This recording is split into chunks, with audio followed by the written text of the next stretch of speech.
hasard fait que je parle aujourd'hui immédiatement suivant l'allocution du député de l'Assomption. Et je dois vous avouer, Monsieur le Président, que je suis extrêmement déçu, quoique pas tellement surpris, que de constater que le nouveau député de l'Assomption commence son travail ici à l'Assemblée nationale en se faisant, dans le fond, un peu du petit capital politique sur le dos des travailleurs de l'usine d'Electrolux qui, effectivement, vont commencer à perdre leur emploi en 2013.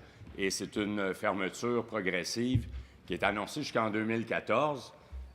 Et c'est d'autant plus dommage que, vous savez, lorsque nous étions dans l'opposition officielle, on a travaillé, en particulier le député de Rousseau, maintenant ministre des Finances, et moi-même, en étroite collaboration avec les représentants de la communauté, les représentants socio-économiques. Donc, ça fait 2 ans que l'on travaille ensemble et que jamais on a utilisé ce dossier-là pour se faire valoir ou pour faire valoir nos intérêts partisans. On a toujours travaillé en harmonie avec l'ensemble des acteurs socio-économiques.